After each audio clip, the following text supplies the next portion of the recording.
Good evening, everyone. Welcome to the second session of our exploration of the Gospel of Luke in Year C. I'm Jenny Close. Last week, we looked at the world behind the text, the Greco-Roman world, which was the social, cultural, political, and historical world of the New Testament.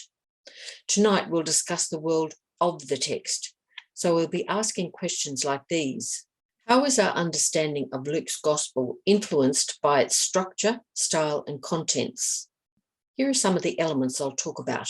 Luke's sources, literary forms and devices he used to construct his gospel, and major themes. Now, we don't have much time, so I'm going to have to be quite selective about which elements I discuss. Some of the images I'm using tonight are from the collection of watercolour paintings by James Tissot. In this series, entitled The Life of Christ, there are 350 images depicting events in the New Testament. The series is owned by the Brooklyn Museum and generously shared online as public domain. The images can be accessed through Wikimedia. The link to the series is here, but I've also put it in the comments below. Just to recap a little, while the Gospel is attributed to Luke, we don't know much about who he really was. Was he a Jew or was he a very well-informed Gentile? We don't know for sure.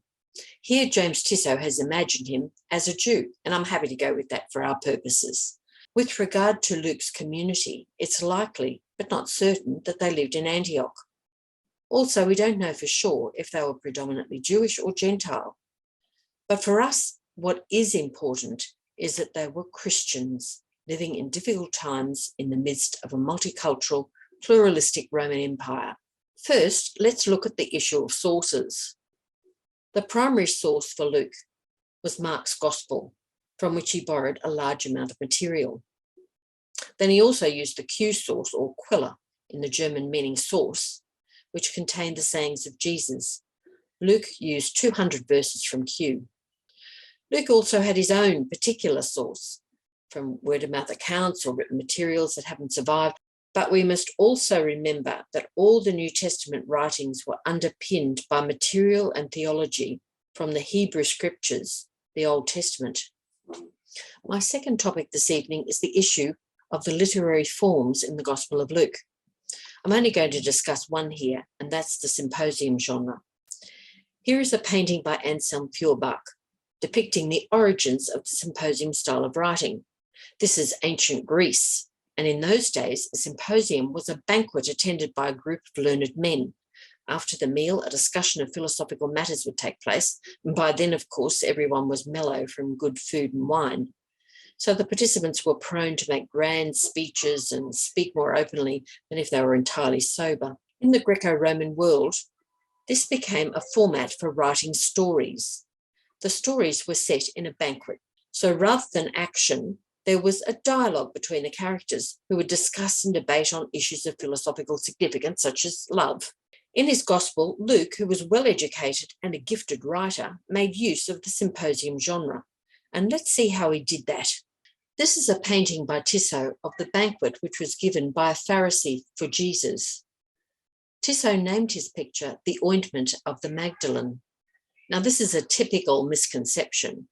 The same story appears in each of the four Gospels, but in Luke's Gospel, the woman is identified as a sinner, but she's not named, nor is she named in Matthew's Gospel or in the Gospel of Mark. In John's Gospel, she's identified with Lazarus' sister Mary.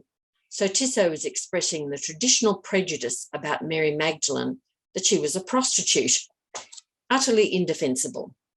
Otherwise, the picture is quite interesting. The Pharisee, presumably the man on the right, is obviously quite affluent. The guests sit Roman-style on comfortable couches while servants bring food and drink. So let's read what Luke says about this event.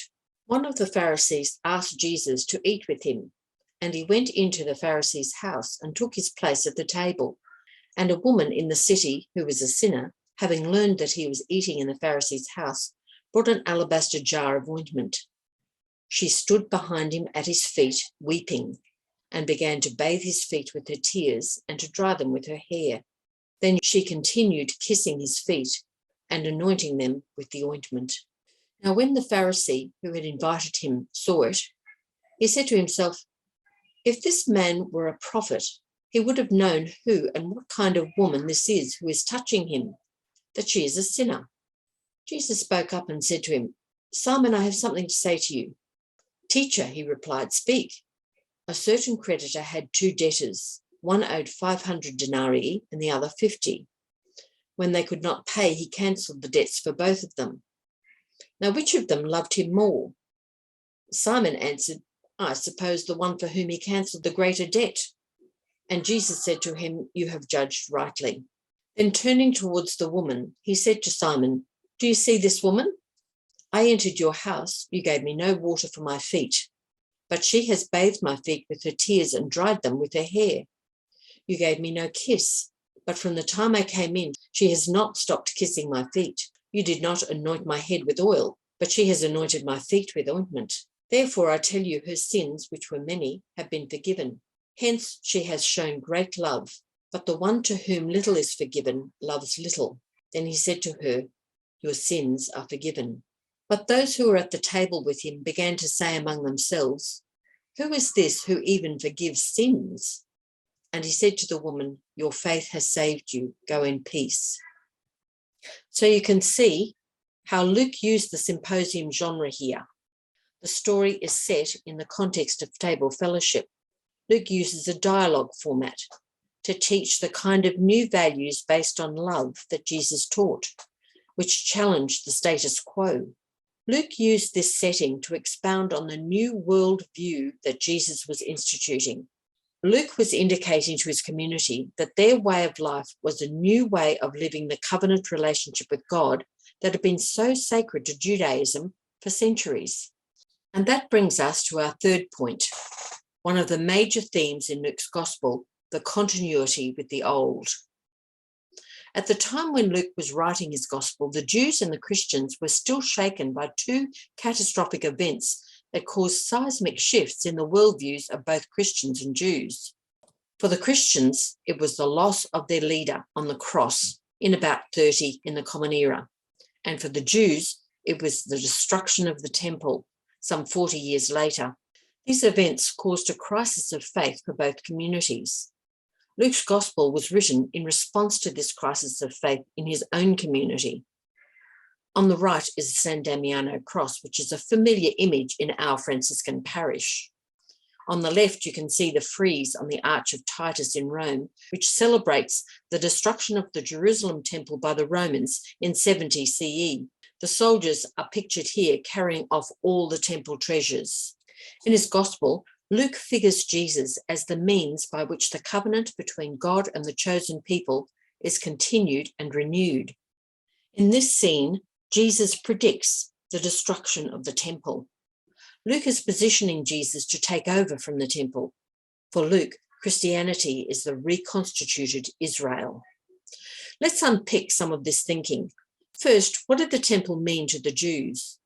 This is a photograph of a model of the temple as it was before its destruction. This model is in the Israel Museum in Jerusalem. Herod Antipas rebuilt the temple in Jerusalem over the ruin of the first temple, so Herod's building is called the Second Temple. Herod was the ruler of Galilee and Perea, and he was appointed by the Romans, so he wasn't readily accepted by the Jews. Herod built the temple to ingratiate himself with the Jewish population and for peace.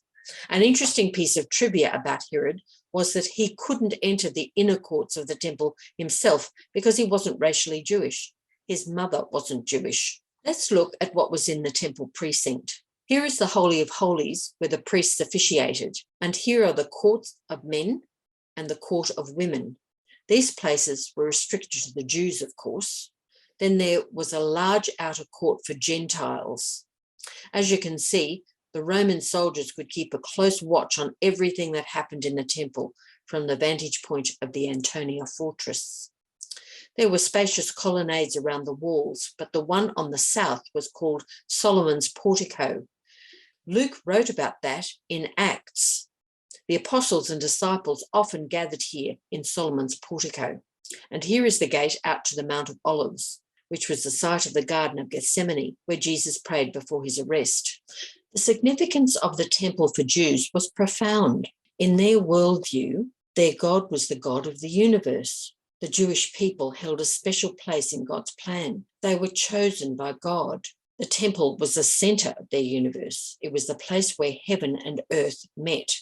It was certainly the center of worship for all Jews, and it was the symbol of national identity, political and religious. So their whole worldview was shaped by their relationship with the temple, and its destruction by the Romans was shattering. They were left wondering why God had allowed such a disaster to happen. How could they believe in the faithful and loving God of the covenant after that? The death of Jesus and the destruction of the temple was a double whammy for Christians. They asked similar questions. How could a loving God of the covenant destroy all their hopes and dreams? Luke wrote his gospel to answer this question, to show his community that it was in Jesus that God became human. It was in Jesus that heaven and earth met. And Jesus was their new religious center of gravity. For Luke, Jesus was the one who reconstituted Israel in the Christian community. Let's look at another expression of this major theme, the continuity with the old. Luke used a technique called parallelism, and you can see this method in the infancy narrative in which the story of John the Baptist and Jesus are aligned. Here you can see how Tissot has imaged the two annunciations, the first to Zechariah and the second to Mary. And this image of Mary is not one of my favourite Tissot paintings. Mary's too romanticised here, and she doesn't look much like the simple young village girl, which she probably was. However, it'll do for our purposes. Now, here are the texts. You all know this story, so I won't read it. Zechariah was a priest, and it was his turn to work in the temple. So he had to travel from his home in the hill country to fulfill his obligation. While he was working in the temple, he was visited by the angel Gabriel and told of the miraculous pregnancy of his wife, Elizabeth. The child would be wondrous, a prophet like Elijah. Mary was also visited by Gabriel, but not in a grand place like the temple. This was a domestic setting in Nazareth. Nonetheless, the pregnancy was miraculous, and the child would be greater than a prophet. He would be the Son of God. This was the equivalent of a passing of the baton from the old to the new. John is like a prophet of the Old Testament, heralding in the new order, and Jesus, the one who is God incarnate and the very personification of the new covenant. Tonight, we've been talking about the world of the text of Luke's Gospel. Don't forget that next week we'll be exploring the world in front of the text. That is the world of the contemporary reader, our world. So see you then. Thanks for listening.